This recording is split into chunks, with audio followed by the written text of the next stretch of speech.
Welcome to Rich Planet TV. I'm Richard.D.Hall. I'm delighted to welcome back Dr. Judy Wood, who has travelled here from the United States. She is a former professor of mechanical engineering and is here to talk about her detailed investigation into the evidence of 9/11 and to discuss some of the groundbreaking conclusions in her book, Where Did the Towers Go? Welcome back, Judy. Thank you.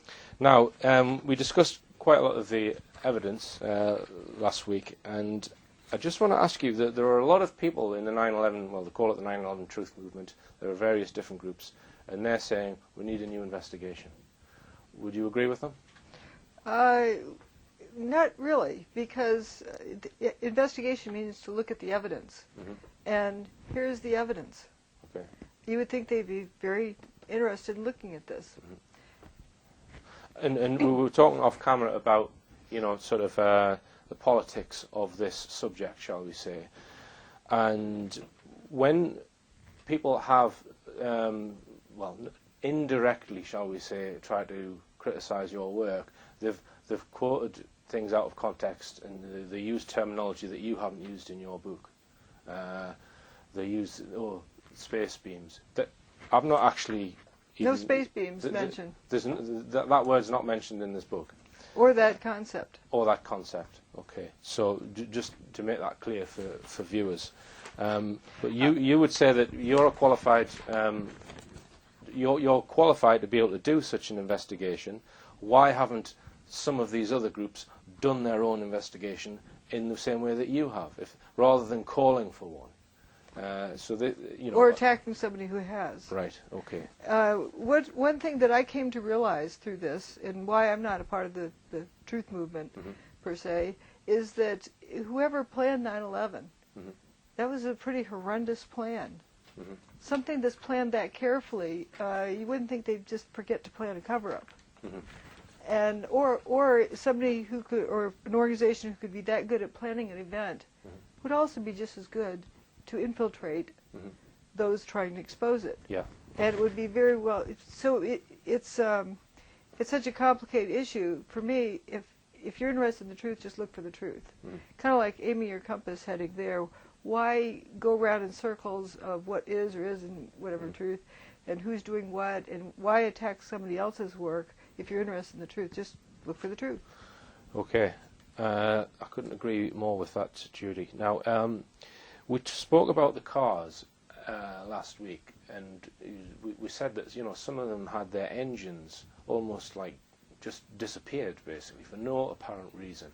Now, do you know how many cars were actually had effects happen to them around the site of 9/11? It was said that it was 1,400 toasted cars, various places all around Manhattan, and that's vehicles where there was enough remaining to call it a car. Where there's some that were reported just totally disintegrated, to nothing left to really... Now, just clear this up for me. Where those cars were located, was anyone burned? Nope. Right, so we don't know if somebody had been in those cars, though. But like West Broadway, which for at least 4 blocks, every vehicle was toasted. Unburned paper up that street. We have pictures of the vehicles appearing to be on fire. And no people burned. Remember when the dust cloud rolled out?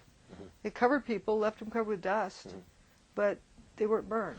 And some of the fires that we see in the photographs in your book, you suspect that they were not hot fires.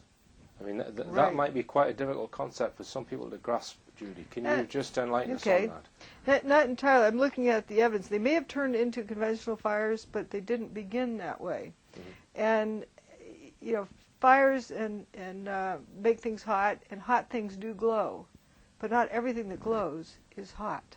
Let me repeat that again. Hot things glow, but not everything that glows is hot. For an example, let's compare a fluorescent light bulb with an incandescent light bulb. two different processes. The incandescent bulb is resistance along that wire that heats up to the point it glows. A fluorescent light bulb is kind of a plasma in it. Mm. And plasma doesn't have to be hot to glow. Right. And while we're on the subject of heat, we hear a lot of 9/11 truth people saying that there was molten metal on the ground for many, many days. Now you refute that quite strongly in your book, stating that, well, no one's recovered any melted metal from this. Resolidified sheets of whatever. Right. You use that as the. What about you also show a satellite image in your book, which appears to show hot spots. Can you? Well, it shows a colored region. Mm-hmm. So someone interpreted something from somewhere. I think NASA was involved with that, as well as Jet Propulsion Lab, mm-hmm. as well as USGS, and different ones inserted different things at different points. Leaves it open for confusion. Right. But if it had sensed something, we are not sure what it was sensing. But I know that it wasn't sensing conventional heat, right. Because at this particular place, where it says it's 819 degrees Fahrenheit, I've got a picture in my book of a fellow wading in knee-deep water. Mm-hmm. Water boils at 212 degrees Fahrenheit, a whole lot less. And this guy didn't look like a boiled chicken. I mean, he wasn't boiled. He was alive and well, walking through the water. Right. Okay. Now, you use a range of different words that you've come up with. Justification is the process by which somehow towers were literally just turned into powder. There's another one where you describe the process of lathering up, which is what seemed to happen to the towers not long before they went away. Can you explain what you mean by that? I try to use words that the meaning cannot be confused with what's happening to steel. Like lathering up in the shower, but it looks kind of like that. So instead of calling it characteristic 19273-A, which is hard to remember, it's easy to remember this terminology. And I use it sort of as a placeholder so that I don't influence my observations. If you call an unknown phenomenon by a known term, you're biasing your observation. Like you see some haze coming off of something and you call it smoke, you're assuming the source is fire. So I call this, sometimes I even call it Alka-Seltzer Effect. And let's look at the analogy with Alka-Seltzer. The steel is falling through the air, trailing this very thick lather behind it of dust, and never reaches the ground.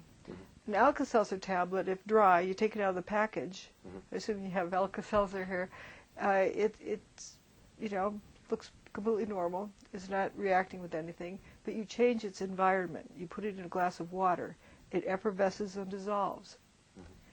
Let's look at the analogy with the towers. The steel is normal steel until you change its environment, and then it effervesces and dissolves. Right, which is what we saw when the building appeared to be coming apart. All the chunks were kind of fizzing. Like Alka-Seltzer tablets. Yeah, as they were falling. And you think they were completely... I mean, that must be quite a fast process for all that steel in 8 seconds to turn to dust. I don't think it took 8 seconds. Right. I think there's different processes, different rates for the different buildings. And I think from the beginning of when they got their holes, their plane-shaped holes, they began coming apart. And they came apart gradually throughout that hour and a half. And then the final demise, they really came apart. That was the final destruction. And I think it was in World Trade Center 2 where there was kind of a black donut appears in the side of the building with a black hole in the middle. With, we call it the exotic donut. The exotic donut. And there were also smoke patterns where there seemed to be like little round donuts of puffs of smoke. I mean, do you think this is a byproduct of the weapon that it was seeing? Kind of a byproduct. I haven't quite absolutely confirmed what those little donuts are. It's just that's the shape of these things, and they're an anomaly. And I was just noting all the anomalies, not necessarily. That's one of the things that is very helpful in looking at evidence, is not requiring yourself to jump to an answer, because as soon as you start jumping to an answer, you're making assumptions. But just look at the evidence, and you look at it long enough, it'll tell you what happened if you let it talk and listen to it. And I believe it's, I learned that something like gravity has a lumpy field. It's not smooth. Right. And it could be an interaction that causes the dust clouds to form around these what look like toroids. Right. And around that shape. Yeah, But it's a strange effect. But something that hasn't happened on 9/11, like a big office fire, a regular office fire, you look at the smoke coming out, and it sometimes has, it travels around in those kinds of shapes, like it's something that exists in space anyway. Right. That we don't see. Okay.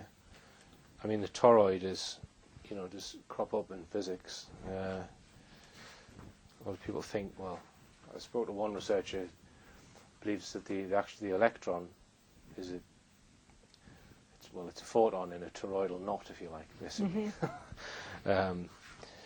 Now, But I don't have a conclusion of that, but it is a specific phenomenon that you see a lot of in these images, and I'm just mentioning it to take it in to see, that could be indicative of something. I would need to make more assumptions to come to any conclusion with it, but it is a definite phenomenon that appears in this. Now, there was a lot of testimonies from people who claimed to have been lifted off their feet as the towers were disappearing, was that?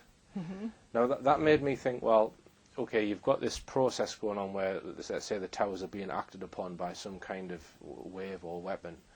But then, at the point of disappearance, this is when these people would get carried and cars were flipped over. Some people dove underneath cars, and then the cars weren't there when they looked up. So it was causing things to move around the environment, which was not next to the towers. Even the people in the towers who were in the stairwell B, they were moving around within the stairwell. Mm-hmm. So you don't think that could be just like a shock wave or an air wave caused by the fact that the building's coming down? Why these people will be picked up and lifted and... Trees have full foliage. Right. Also, why someone would go down to the bottom of the stairs is one EMT thought that she must have died and had God carry her down. That was the only thing that she could come up with that would make sense for why she floated down the stairs, because that's not a normal type of response that someone would see. Right. So that when I read that in the book, it made me think that there was maybe a two-stage process, but you don't think so. In other words, the towers were perhaps being acted upon to get them to weaken or dustify, and then there was something which was fired, as it were, to... No, I think it's all one process. You think it was one... It could be speeded up at times or slowed down at other times. Right. But there's a big tornado that was in the Midwest of the United States this past spring. Remember in Joplin, Missouri? Right. Pretty much destroyed the whole city. There was a bunch of folks who were in a convenience store who ran to the back into the cooler while the tornado was going by. You could hear, some sounds all around the cooler, but you didn't have a side ripped off the cooler. Right. The people remained in the cooler, and then when the tornado was finished, somebody was running their video camera the whole time. You couldn't see much of anything, but you could hear them say, "Who's on top of me? Is that you under me?" Right. Yeah. In other words, they'd been tossed around, floated around within that box. That wasn't wind doing that. Right. And they were ended up stacked on top of each other. Right. So what was it doing that? What is the force that creates that? In a tornado, I've also heard testimony of people who've been lifted up by a tornado. They could breathe just fine within it. It's not a vacuum. Right. It's anti-gravity. Right. Okay. You've heard of cars lifted up and set on trees. They're not torn up. They're not. They haven't apparently tumbled anywhere. Or the one in my book I show sitting on top of a wooden fence. So if we agree that this is some kind of energy weapon, Judy, you mentioned interference pattern. From my understanding of physics, not necessarily interference pattern. Right. Something that could be explained by interference. Right. That it isn't just one component or the other, but Right. a combination of things. So does that mean then that there's more than one component to the weapon? Is that? Yes. Do you think that? Yes. There's more than one. So does that mean that there's more than one? And I'm leading you down a path here that maybe contains assumptions, but so there's perhaps more than one site where the weapon's located? I tend not to go so much with what it's controlled by. Mm-hmm. And what I tend to ask people who ask that is, do you have a cell phone? Right. And in order to use your cell phone to communicate Mm-hmm. with, it has to be working, but you also need something else. Right. You need a cell tower, transmission tower. And do you know where that cell phone tower is while you're making your phone call? Right. No. No. You just know that it works. Right. So you're within range. So this item is within range of this other item, and that's a type of interference. Mm. Your phone doesn't work unless you're within range of the cell phone tower. But clearly, they've obviously not got as much control over it as they would like because of all of the toasted cars. Because as we discussed, some of these cars were quarter of a mile away and they've been affected by the weapon. So it's obviously something which isn't, like a laser beam kind of thing. It's obviously... There's different field effects that happen, different... it's an environmental type of, thing. Right. Within so a range. It's like a cell phone. Right. But a cell phone is purely electromagnetic waves. Mm-hmm. Do you think this could be purely something which is just that, EM radiation in a certain frequency in a certain form, or do you think there's more to it than that? There's more to it than that. Like the way your cell phone kind of unlocks the communication avenue with the cell phone tower that sends out the signal. Yeah. Think of that as sort of like the key. Right. There's one type of energy field that is the key that unlocks, that works with the other to unlock this something that arises from the combination of the two. So you're talking about the energy of the vacuum. Not necessarily. I don't know what people would describe it as. That's making assumptions. Right. But what I've come to see is there's a certain combination of things that tend to unlock something else. So think of one as like a key fitting into a door lock, unlocking the door. And the same type of thing seems to happen with tornadoes. Right. And I have a big concern about the increase in tornadoes and severity in the Midwest. Mm-hmm. If you look at how those things come about and where they come about, you have a regular storm system that moves through the Midwest normally, and the edge of the storm system you have a static field. Right. And if something interferes with that static field, maybe that's what causes a tornado to get unleashed. Right. You mean an electrostatic field? Yeah. Like, you know how people can feel a storm coming? Yeah. They sense it because they sense that static field. They sense the field effects ahead of it. Birds know to run for cover, to leave their nest to go to a safe place because they sense that. Right. So around a big storm system, you have a static field. Right. Now, you're familiar with the work of John Hutchinson? Yes. It turns out that all of the work he's done, it produces the same phenomenon that we saw on 9/11. All right, then, Judy, we'll just hold it there. We're going to go for another short break, and we'll continue talking about John Hutchinson after this. Welcome back. I'm Richard.D.Hall, and I'm talking to Dr. Judy Wood, who is the author of Where Did the Towers Go? Evidence of Directed Free Energy Technology on 9/11. Now, we mentioned John Hutchinson. Can you list some of the effects in his work? Because he's kind of a maverick researcher who had his own lab. Was it in Canada? Yes. And he uses microwaves, radio waves, electric fields, magnetic fields, and he basically fires them at things and gets them to... Or he creates them, he interferes them. Right. First, he used a Tesla coil to create a static field. And within that static field, he would interfere radio frequency signals, typically microwave. So would this be a static electric field then? The static field, like from, also you can get it from a Van de Graaff generator, which is what he later used. From a charged, yes. From a piece of charge, effectively. Yeah. Oh, right, okay. So you have a static field, right. And within the static field interfere various radio frequency signals. Okay. Right. And where they interfere isn't necessarily physically where they are, but where they interfere is where the effects occur. Yeah, okay. I mean, this might be difficult for some people to grasp because is because it's invisible.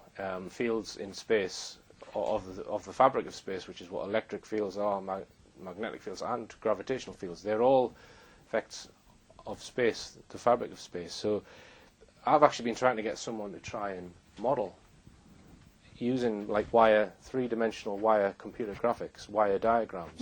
You could do it would be possible to do that, because I'm of the mind that a charged, we're talking about charged and electric field is essentially space which has been twisted in two orientations. So comes from a guy called John Duffield, and I think he's right. If you were to put your hand in the space and twist it that way, and then twist it that way, you'd get kind of double vortex. And the amount of twist drops off as the inverse square law. So it follows an inverse square law. And if you get another piece of charge over here, which you twist the other way, because there's two orientations, you've got a positive charge particle and negative charge particle, and the interaction of the space pushes them apart. Pulls them together, or if they're the same charge, pushes them apart.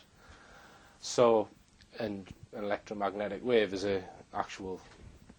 something which propagates through space. So they're all interlinked. In gravitation, he describes as a stress gradient across space, okay, well, which I know again that follows inverse square. Right. So they're all interlinked, and you discuss that in your book. Yeah, as well. how we can get a coil, wrap it around a wire, stick it in a 9-volt battery, and turn that.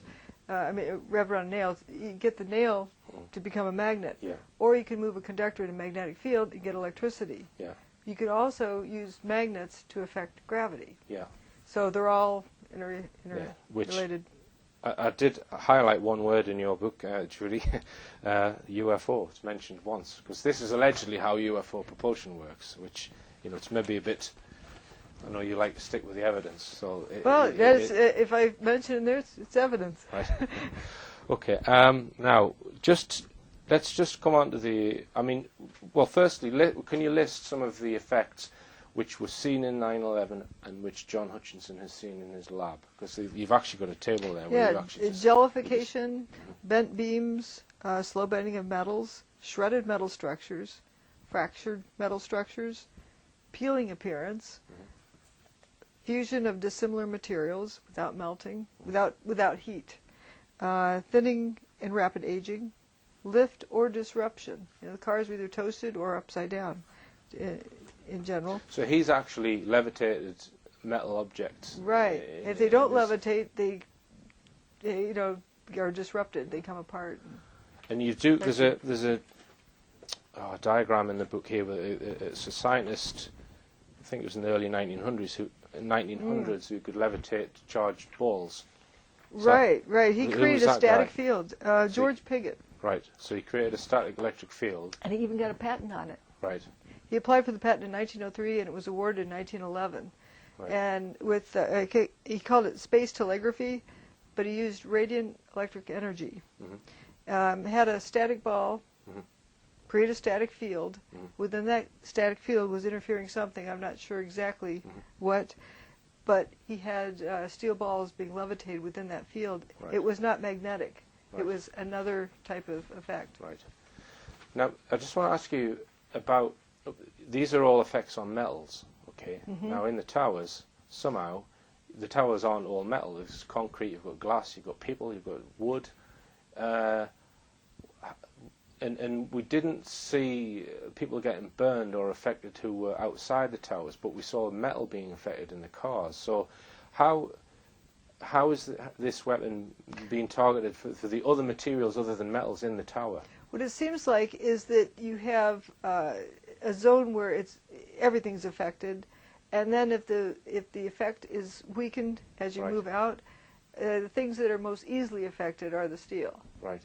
So do you think it would follow a normal distribution curve then, that drop off or an inverse square or something? Not really, because where it's strongest, it seems to have abrupt drop-offs. Right. But you could also have reflected effects. Right.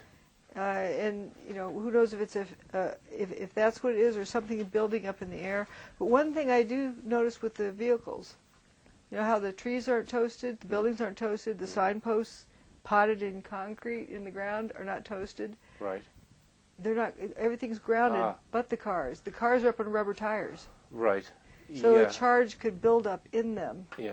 that it doesn't drain out. All right. Okay. All right. So it's, in other words, it's isolated as Yeah. well. Yeah. That could explain why the cars are affected when the people around them are. So anything that's electrically isolated might have been more affected by the field. Okay. I mean, the towers themselves will be grounded, though, wouldn't they? Obviously. Right, but more so at the ground level, and that would also describe why the effect did not go below ground. Right. Why it stopped at the ground. Yeah, because we saw that all of the lower floors, because how many floors go below ground level? About 7. And they were pretty much in good shape, except not perfect shape, but right. But not totally not dustified like the top is. Right. The dustification pretty much ended at ground level. So do you think then that the grounding maybe is one component of the weapon then? That might be a requirement? It seemed to be for the WTC effect that the lack of grounding, and I remember when I noticed this, I asked John Hutchinson about that.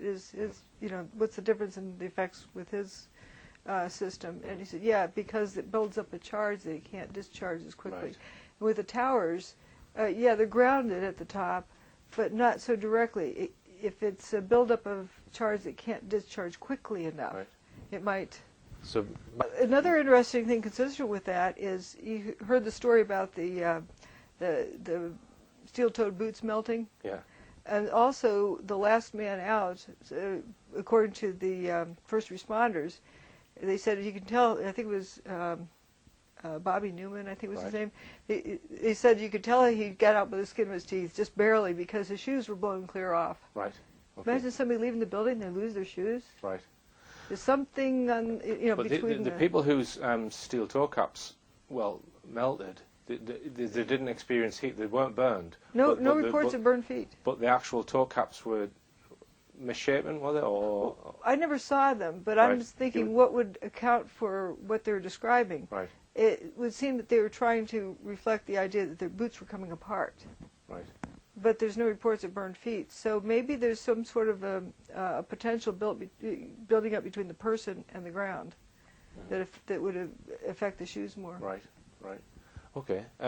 Now, Andrew spoke about this hurricane which was off the coast of New York on the morning of 9/11, and its path does seem quite rather unusual.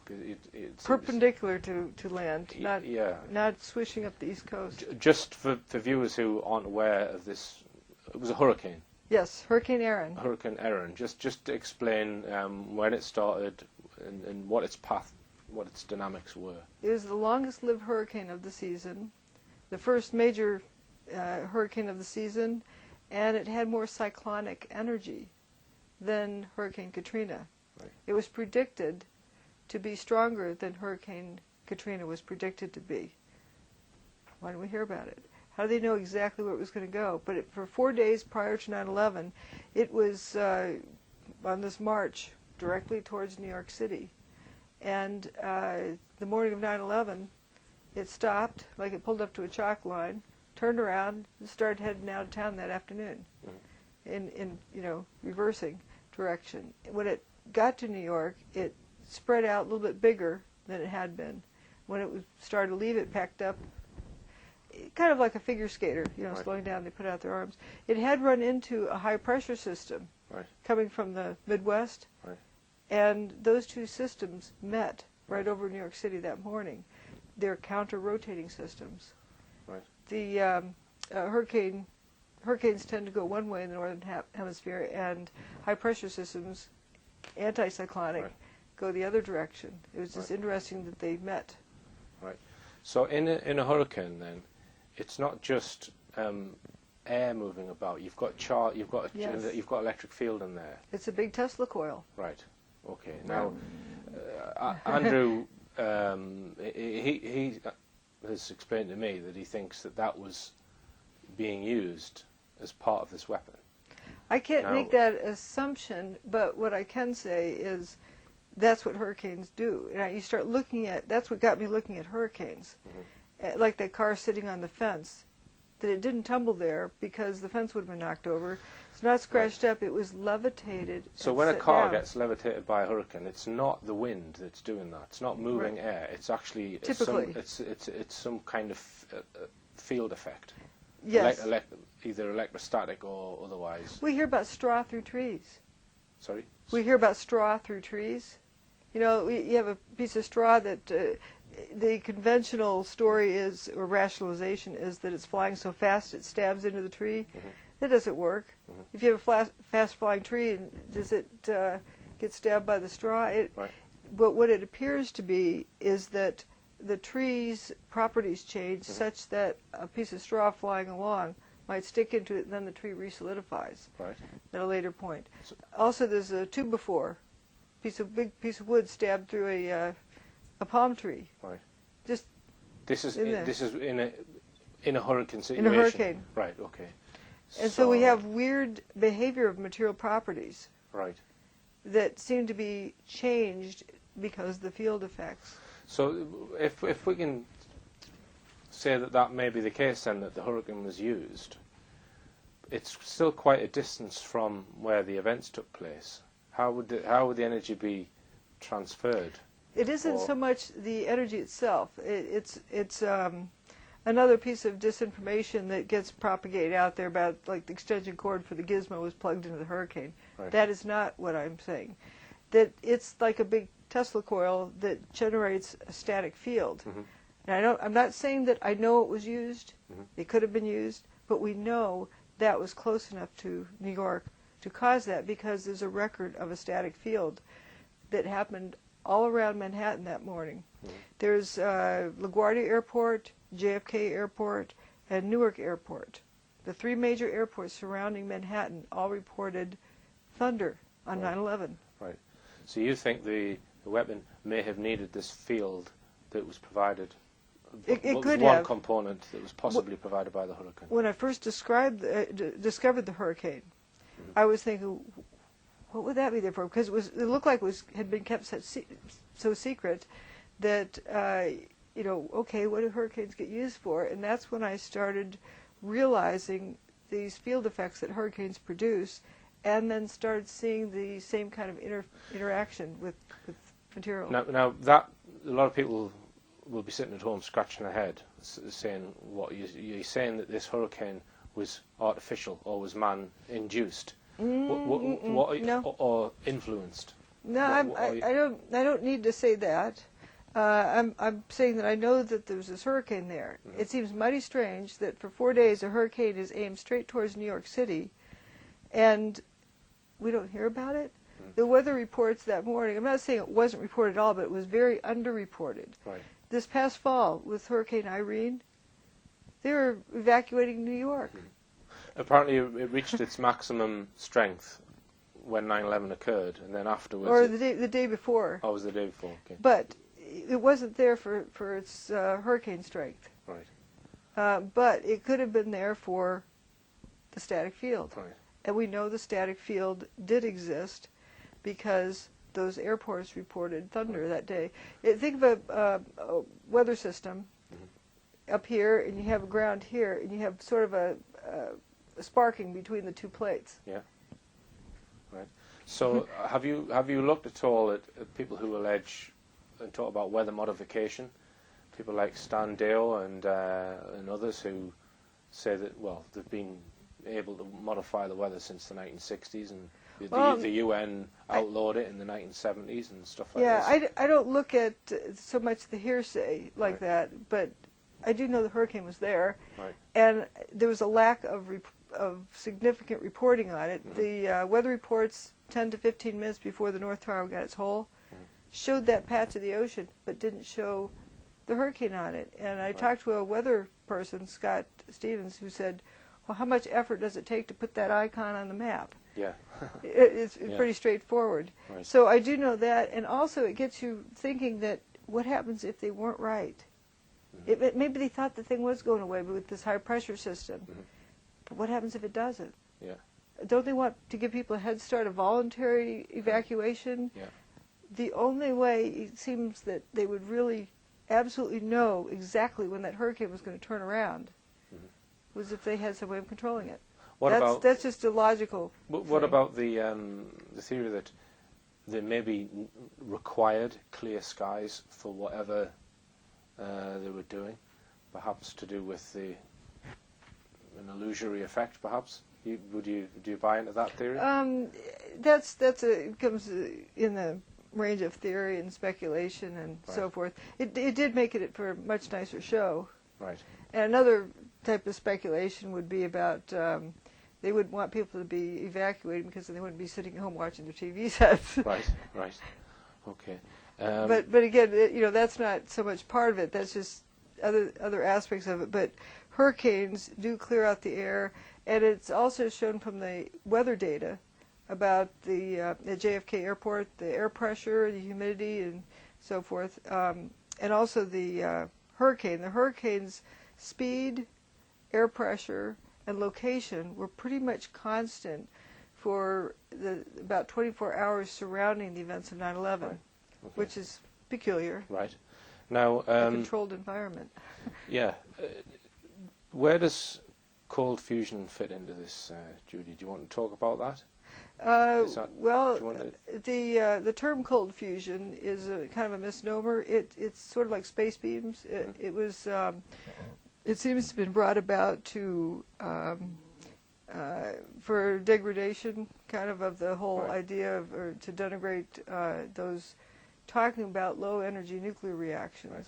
So just for the benefit of the viewers, in the late 1980s, there were two scientists who purportedly came up with a new method of creating energy called, well, it was termed cold fusion. So you can, it's transmutation of chemical elements. Electrolytic process. In a cold electrolytic process. So, Yeah. So basically, it was potentially going to solve the world's energy needs, but it was then reported in various scientific journals as cold fusion. Like, well, isn't that ridiculous? right. You have fusion at room temperature? Right. But it was also reported that the results were fraudulent of their experiments. Right. But you know who named it cold fusion? Was it Steve Jones? Yes. Right. The same person who coined the term. Space beams. Yeah. Right. Okay. Words are effective. But it was written off as that it couldn't be reproduced. Mm-hmm. But it has been reproduced. Right. By many people, and now apparently 20 years later, at the 20th anniversary, it was announced that yes, Pons and Fleischmann have been vindicated. Right. Okay then, Judy, we'll just hold it there. We're going to go for another break, and we'll be talking more about cold fusion after this. Welcome to Rich Planet TV. I'm Richard.D.Hall. In the past, I have covered 9/11 in some detail with the help of 9/11 researcher Andrew Johnson.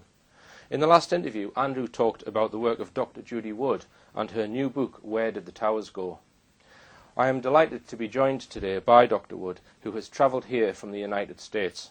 She is a former professor of mechanical engineering and is here to talk about her detailed investigation into the evidence of 9/11 and to discuss some of the groundbreaking conclusions of her book. Welcome, Judy. Thank you. Thanks for having me. Okay. Now, first off, can you give us a brief summary of first your qualifications and your academic experience?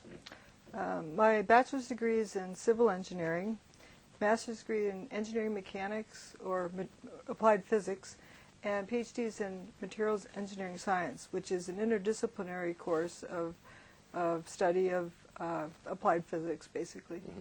And how long did you have the post of professor? And in what university was that? I was at Clemson for 7 years. Right, okay.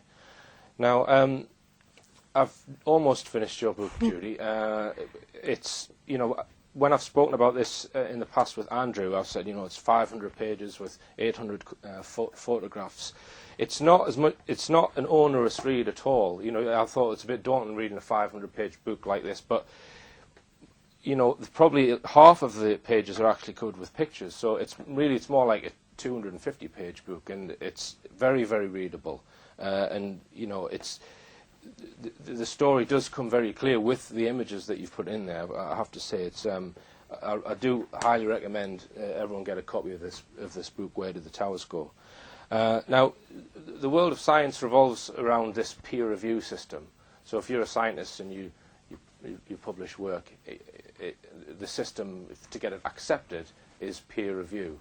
Now, you were telling me earlier that you can't really peer review a work like this. Just explain why this wouldn't doesn't fit into that system and Well, you can get it peer reviewed Right. as a textbook. I have gotten one of the chapters peer reviewed Right. and was actually accepted at a conference, and I presented it at a conference in 2006 Okay. with the Society of Engineering Mechanics, right. for experimental mechanics. And that went over quite well with that organization. But with a book this size, you know, it's the smallest it could be. I actually took out several chapters, which will be in another book. But it's so large, you can't put this in a journal article. Right. And if you chop it down, then it loses its value because so much of it, it's such a big story, everything's kind of interrelated, and separating something out, you're going to be leaving large holes in the story. Now, clearly, it's very controversial, and you were telling me earlier that there are other professors who have looked at this work, but because of the controversial politics, shall we say, they're not prepared to support it publicly. Is that right to say? Right. Can you just explain that? Yes, they do support it, and actually typically peer review, like peer reviewed journal articles, they're peer reviewed in anonymity. It's not published who okayed it. Mm-hmm. And this book has been peer reviewed quietly, you know, anonymously. Right. They're not totally anonymous to me. I know who the reviewers are, and they're still deciding amongst themselves if they want to become known publicly. And can you say what field they are in, the people who... Structural engineering Right. and engineering mechanics and mechanical engineering. And can you also give us a clue as to whether it was positive or negative? Their Very positive. Okay. Okay, so you have your supporters, although they're not Yes. all visible at this point in time. Right. Okay, now, at the beginning of your book, you explain a little bit about how detectives solve crimes. And it's very interesting that you actually state the order of how you look at things, which is you have to find out first what happened, then how it happened, who did it, and why they did it. Can you just explain why that is so important and why it's important to find out what happened first before you start blaming anyone or working out who did it and why? Well, if you're going to charge someone with a crime, you need to know what crime you're going to be charging them with. Mm-hmm. If you find a dead body, you have a smoking gun, and somebody's standing over the body with a smoking gun, and if you take them to court and charge them with murder with the gun, it turns out the body doesn't have a bullet hole in it, but they're poisoned. Mm-hmm. The person gets off Right. free. Okay. But more importantly, that recently there was a big event that was sort of like overhyped in the media about a mother who was charged with killing her child. I don't know if she did it or not. Mm-hmm. I don't know all of the details of it, and I don't think anyone does, including the jury. Right. And the jury came back with a not guilty verdict. Right. And the media had so convinced people that she was guilty that there was this big uproar. Mm-hmm. But one of the jurors the next day was interviewed and said it so beautifully. It was almost as though she had read my preface Right. to my book, and she said, the jury didn't know how the child died. Right. If they don't know how the child died, they don't know what the crime is. Okay. So we need to find out, in order to, if there's going to be any justice for this event, we need to find out what the event first, was. what happened. And this is, you know, there are various explanations put forward, you know, which you mention in your book, the ones that you don't agree with, which are the controlled demolition through thermite, mini nukes, and the official explanation, which is the pancake theory. Because the evidence of what happened contradicts those ideas. Yes. Now, in your book, you say that that you actually saw on television the hole that the plane had made, and you said that you were with some colleagues and you actually laughed at the TV screen. Kind of having a smirk on my face, not Right. an out laugh, Right. but Now, just explain why you reacted in that way. we laugh at, I don't know if you have the cartoons, Roadrunner cartoons. Yeah. Yeah, you just laugh then. Yeah. Because they're funny, because they're impossible. Yeah. Things that are impossible, you tend to giggle at. That's just the human response. And I looked at it like somebody's playing a joke on us. This Right. can't be for real. And he looked around the room. I was in the faculty conference room, and people were At the university? Yes, and people were looking at big screen television of this building unraveling and the events, and the colleagues looked back at me like, what kind of a weirdo? They didn't say anything, but they looked at me like, what kind of a weirdo did we hire? This strange character who thinks this is funny, or this is odd. Of course this is serious business. They had their pitchforks in hand mentally, as though they're ready to go get the bad guys. You know, we got to go take them all out. And they were following right in lockstep with what was being projected. So the actual hole that appeared in the tower, why do you think that was? What was wrong with that hole? Why doesn't it match a plane hitting it? Well, on airplanes, the wingtip isn't even strong enough to hold fuel in it. The fuel is held further, closer to the body. Right. What got to me was that upper wingtip slot. There was a 5-inch deep slot cut into the building. This can hold the lights on the end, but it can't slice a steel column. Right. So the end sections of the wings would not penetrate Right, the box section steel girders, basically. As a matter of fact, if you've been on a plane, you look out the window and read on the wing. It says no step, no step here, because the wing is delicate in places. Right. Okay.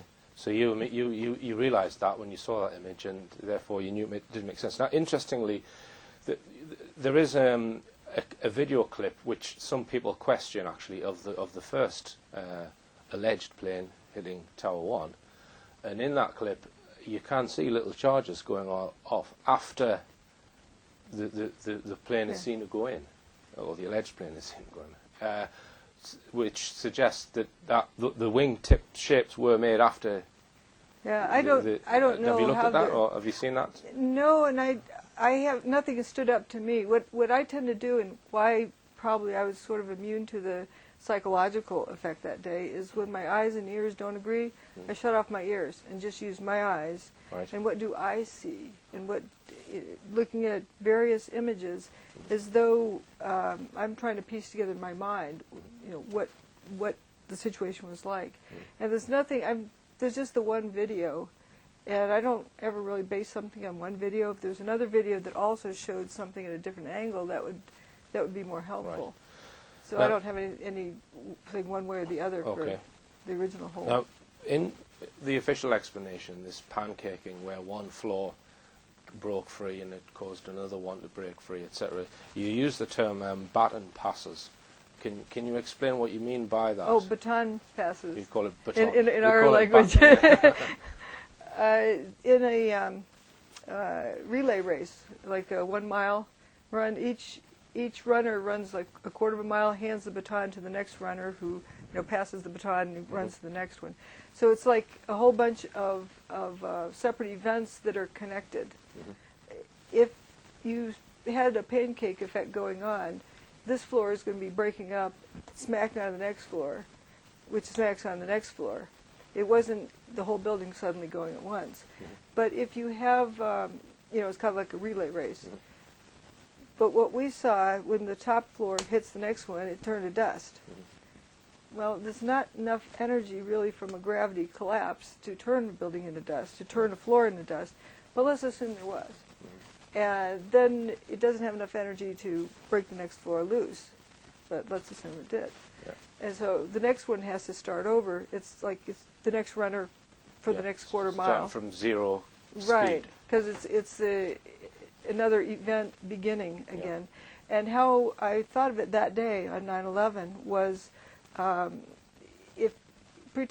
let's over-design the amount of damage to the building. Let's say 9 out of every 10 floors is missing, destroyed.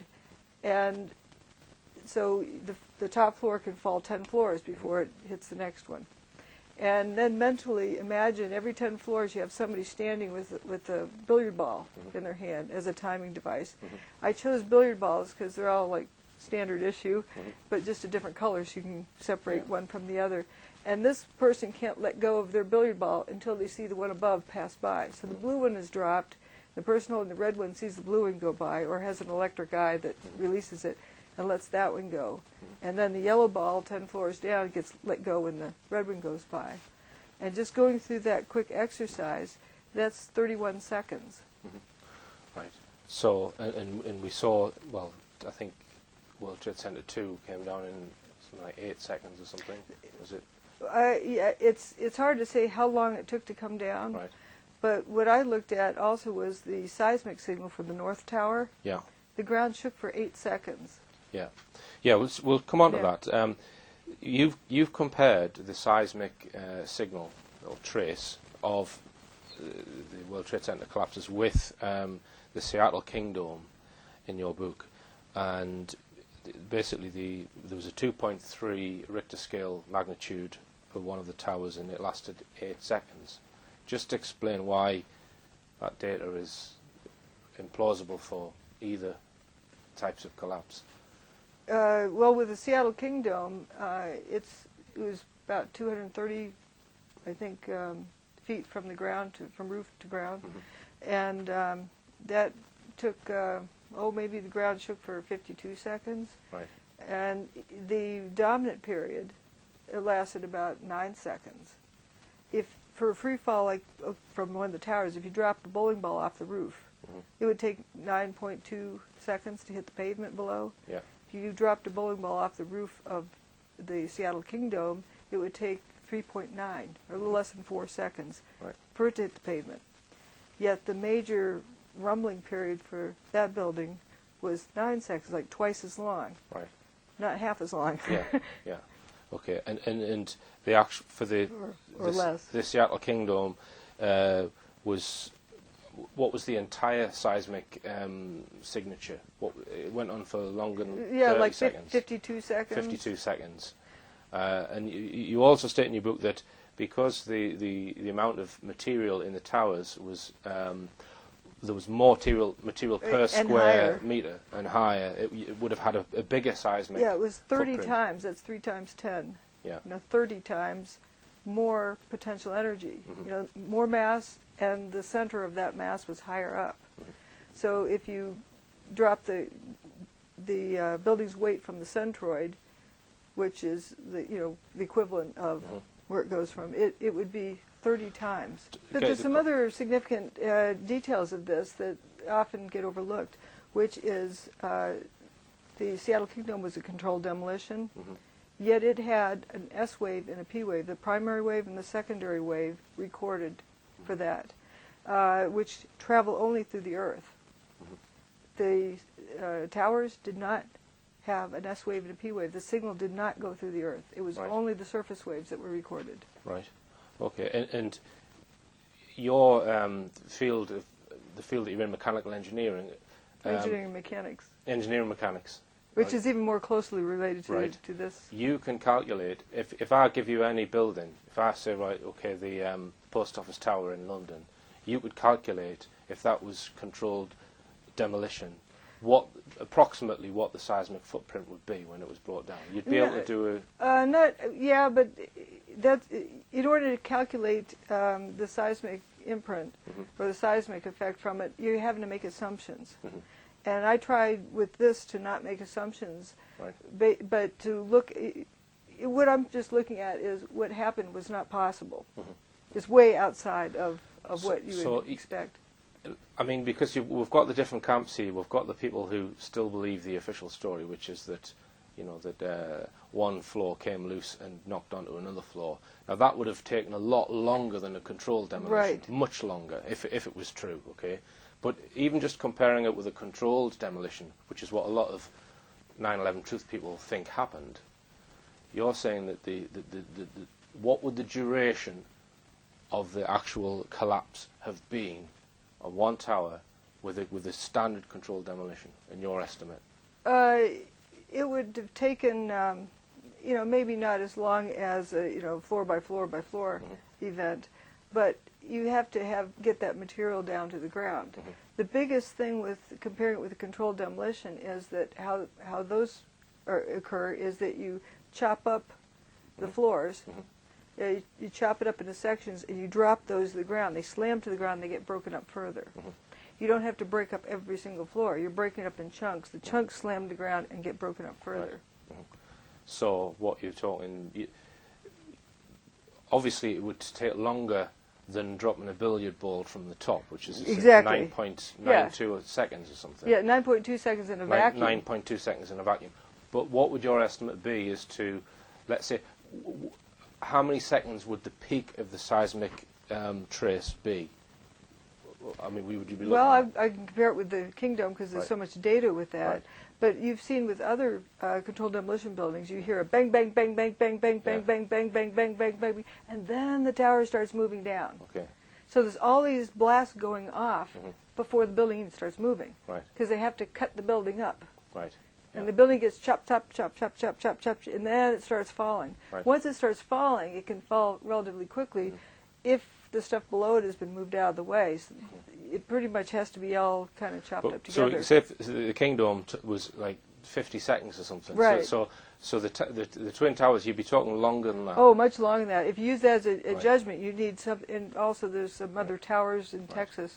It would be many times what the free fall time Right. would be. So it would probably be over a minute of seismic activity. At least. At least.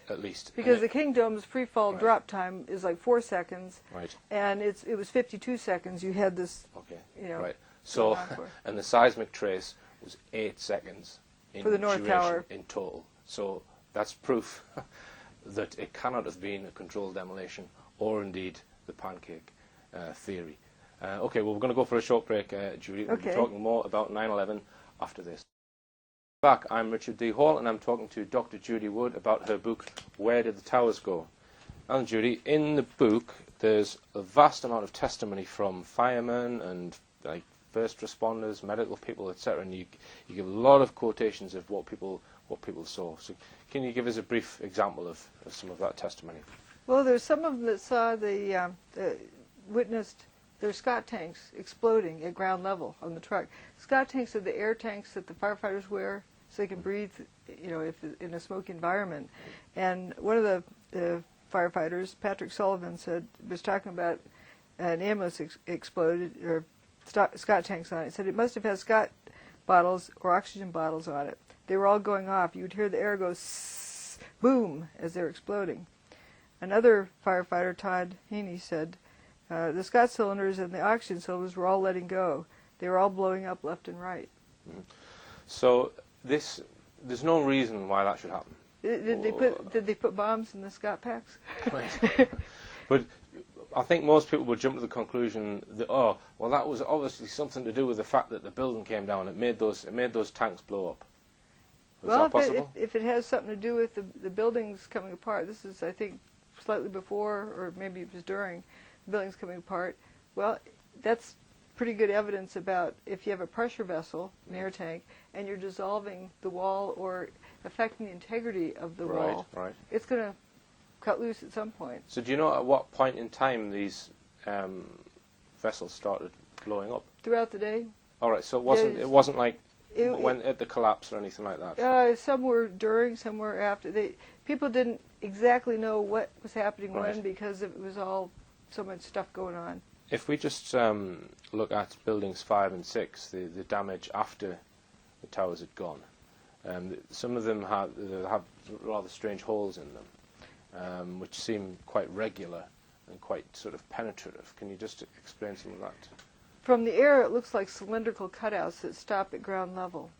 And there were a group of firefighters walking through the lobby, ground floor, of Building 6 when they said the lights went out and everything got dark. And when when the dust cleared, they could look up and see blue sky from the lobby. But where were his friends? His buddies were gone. Right. He was right at the edge of one of those cutouts. Right. So he survived, and the people like a few feet away from him were they gone. were never found again. They were just presumably turned to dust. Right. They were gone. Right. Okay. And there were also holes in Liberty Street as well, similar holes. Mm-hmm. Right. Now, let's talk about the toasted cars, because this is one of the most fascinating things for me. Yeah. Controlled demolition. How does that explain Yeah. toasted cars a half mile away? Yeah. and you've got various diagrams in your book which show where these car parks or where various cars were parked, and there's many testimonies of different responders who see cars all over the place exploding, their engine blocks bursting into flames, this kind of thing. And this car park here, which the Embassy Suites Hotel car park, which is not really close to either of the towers at all, it's a few blocks away. You've got some images in there which show some of the cars are, well, they've clearly been on fire, or something that looks like it could have been. Like it could have been on fire. Now, one image in particular where you've got these two cars where it looks like their engines have been eaten alive, just been eaten out. Just explain what you think might be going on there. It looks like it's the same make of car, but a slightly different model. Mm-hmm. And not the same as the other ones around them. Right. So it appears there's something about it that is more attractive to whatever was happening. Right. So rather than it being in the wrong place at the wrong time, it was that there's some way the car is made, maybe a denser engine. Right. So we think that, I mean, I guess the knee-jerk reaction for someone who would see that was obviously some after effect of the towers coming down. There was maybe a fire or something shot out and landed in the car park and set them alight. And there were other cars on FDR Drive as well, and there were cars elsewhere that had damage to them. People say, well, it's obvious there's things falling about that's made these cars catch fire. So could you just deal with that and tell us the sort of spread of the damage to these cars? Well, where that car park is, there's a sea of unburned paper in between that wasn't ignited. But the most striking area is West Broadway. It goes past Building 7 and goes north for several blocks. And every car along there was toasted. What I mean by toasted is it's toast, it's history. Not necessarily burning being the cause, just you have to repair. You can't repair it, you have to buy a new one. You have to replace it. But all the cars along that road were toasted. No trees were. There's bushy trees, still fully covered with leaves. No buildings were toasted, no signs, no traffic lights, just the vehicles. Right. So in some of these vehicles, the plastic and rubber fittings didn't seem to be affected, but the metal was. Right. And in some of them, the metal actually had little holes in it as well. Yeah, like it was eaten out, half dissolved, and half gone. So it appears that there's something in the environment that has had an effect particularly on metal objects, basically. Metal being more easily affected than others, but there's different types of metal that are affected more easily, like the door latches, the trunk lids, the door handles on the cars. Those were pretty easily destroyed quickly. Okay. Now, on the subtitle of your book is Evidence of Directed Free Energy Technology. So you don't actually mention an energy weapon until you get to page 215. So you've looked at a lot of these effects, and basically you sort of say that, well, look, the whole, if you consider the whole body of evidence, it can't be explained by any of the other. By any kinetic energy weapon. Right. We know it was a weapon. Whatever it was used as a weapon. But it's not a kinetic energy weapon, whereas like a bomb or a temperature, kinetic energy weapons are based on heat as well as something physically touching something else, like a bullet. Yeah, and I think just from my own science point of view, this is a problem that you've got, Judy, with this work, is that you can't really see an energy wave or an electromagnetic wave or an electric field or a gravitational field. You can't see any of these fields. So it's quite difficult to convince people of this, that's possibly the thing that's creating these effects. And that's a real challenge, I guess, to get that information across to people. Obviously, I'm an electrical engineer, so I can spend 3 years studying something I can't see. So it's not so much of a problem for me. I can see where you can see the toasted cars. And you can see where they're located. And also, driving on the Manhattan Bridge, there were some EMTs, emergency medical technicians, who spoke of you could feel the heat from the bridge. It was so hot you could feel the heat from the bridge. Well, the paper in between them and the towers, 3/4 of miles away, didn't burn. Right. So it wasn't conventional heat. It was something their body sensed Right. as heat. So we can't see it, but we can see things that are just like that. Right. Crowd control. Mm. They use microwave energy. You don't see that, like a microwave oven. You don't see that, but you see the effects. And we also know that it affects liquid differently than dry paper. I mean, just consider microwaves just for a second, because it may be something akin to that that's being used.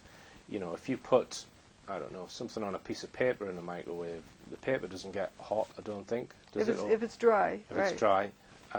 If you put a knife and fork in there, you get all of these flashes, which Affects metal differently. yeah, so affects metal differently. So we can see that there's maybe a parallel to be drawn with microwaves, perhaps.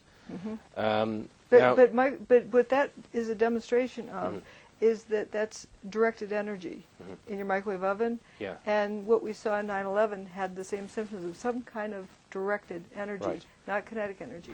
Now, another clue to electromagnetic waves is interference fringe patterns, and you think Of a particular kind of Right. interference. right. So you've spotted in some of this physical evidence barriers. In other words, where there's damage and Right. no damage. Just explain that for us. That was the first aha moment I had that got me to think of interference, where with optical interference, which I have a lot of background with, you have coherent beam of light. You divide it out and then interfere it with itself. That's a different process than what we saw, but that analogy allowed me to see this effect, where you can have something affected dramatically here and 1 nanometer over not affected at all. Right. Conventional fire, you would have, as I say, black, white, and shades of gray in between. You'd have a gradation of affected zone at the edge of it. But with interference, you can have an abrupt boundary where something is like totally toasted and then not toasted at all. And that's what we see here. Right. Now, the other thing that you've drawn attention to in your book is that there were some core columns recovered, but they were like bizarrely out of shape. They were curled, and just explain that and explain why that wouldn't be seen in a controlled demolition or in a pancake effect. If a building collapses from too much weight on it, it buckles, columns will buckle. If you step on a soda pop can, a Coke can, aluminum can, you buckle the edges. They're sharp. When it's like an accordion the way it folds up, sharp corners. It doesn't curl up this way. It bends over that way. Right. And what we saw were columns that were curled this way instead of being bent over. And we all can remember, most of us can remember, the first thing we saw were these last remaining columns sticking in the ground straight up. Yeah. Why are they straight? They're not buckled. Right. They should have kinks in them. Right. When things break from too much loading, which is what you'd probably get with a controlled demolition, because you're taking out some of the supports, and when weight starts to come down, it overloads what you do have remaining. Right. And some of the metal would seem to be very, very thin. It was almost as if it had been through a press or something. It dissolved and Right. or paper thin, and eaten out like it was half dissolved. Right. And none of that could occur with your... Oh, no, not at all. Unless there'd been some sort of... A little acid bath. Right. Okay. Now, just want to ask you about the Bankers Trust building, because that was facing World Trade Center 2. And when you look at the damage to that building on the outside, it's got a gouge out of it, or it had a gouge out of it. But the plane actually, the alleged plane, was seen to be swallowed by World Trade Center 2. It was coming from the other direction, so it was like, I couldn't understand why there would be damage on the Bankers Trust building, because it was... I believe it was damaged during the destruction of Building 2. Right, okay. That it ended up with this big kind of gouge in it. That there's a wheat checks hanging in it. I call that, prefab unit that the towers are made out of. Right. There's 3 columns, wide by 3 stories tall. Right. There's some of those that was hanging in it. Right. That doesn't, From the World Trade Center. Right. Right. Okay. But that little piece of stuff about at the 10th floor or 15th floor doesn't account for that hole. Right. And also, it's in pristine condition. It's not bent or scratched up or whatnot. Right. It couldn't gouge out this Right. much bigger hole. Yeah. But also, it was reported there was no fires at all in Bankers Trust. Mhm. No fires. Right. So what caused that damage? Right. And wasn't there damage to its inner core steel structure, or there was rust or something in the middle of it? Right. There's an interesting column that's left kind of dangling out in that opening that looks like a rubber band that got stretched and snapped back Right. on one end. No Right. mechanical loading can do that. It looks Right. kind of curled up like taffy. But they repaired that hole. They repaired that building. All repaired. Here's it under repair, fully repaired. The next picture, deconstruction begins. Right.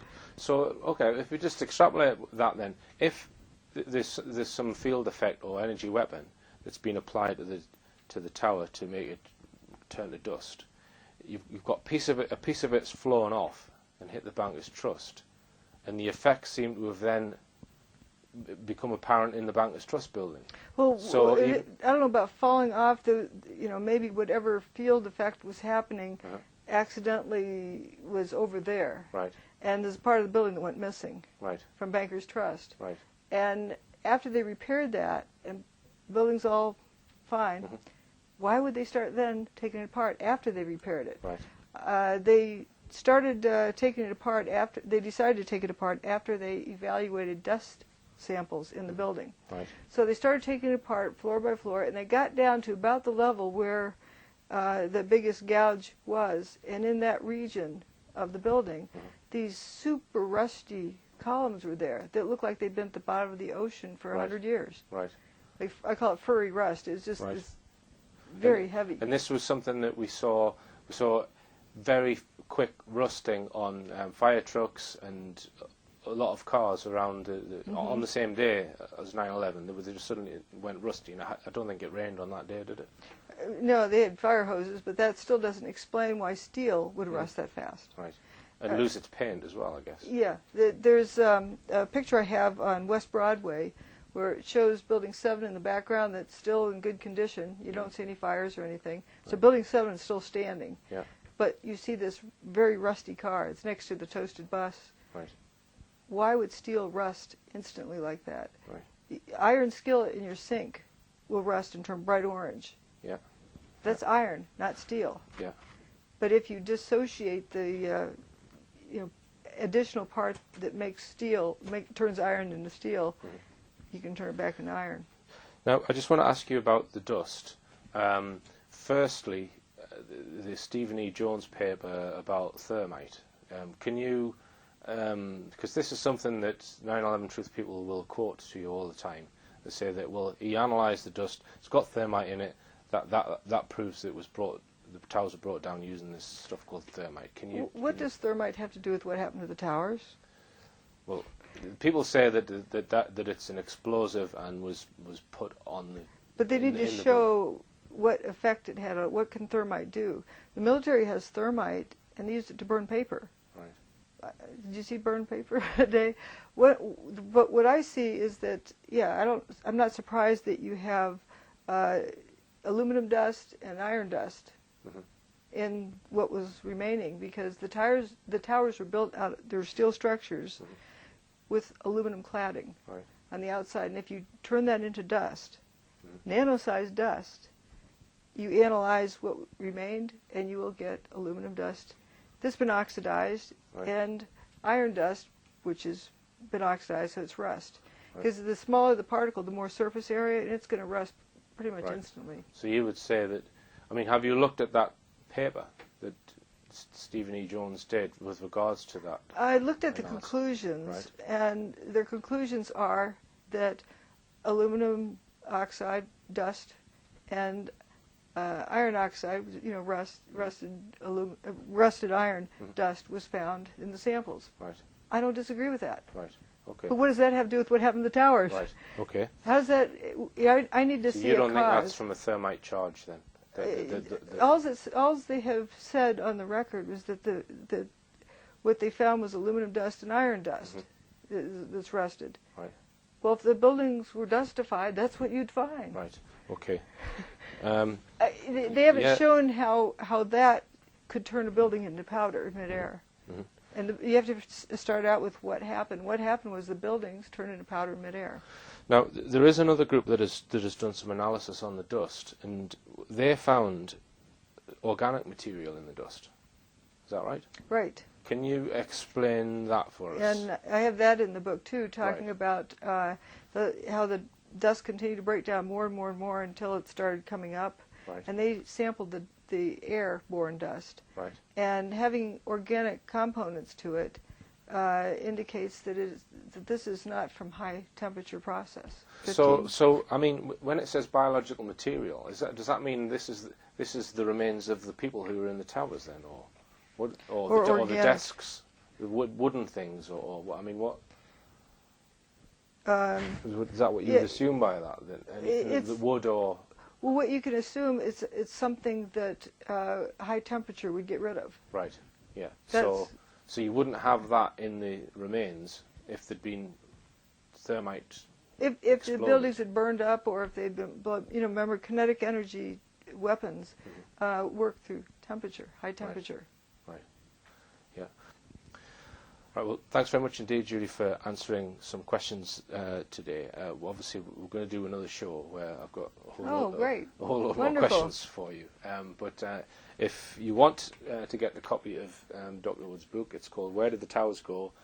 And it will be available from my website, which is richplanet.net. But we're going to go into some of the other evidence in the future show, which will discuss Tesla and Hutchinson effect, and various other pieces of evidence that we haven't discussed today. But thanks very much.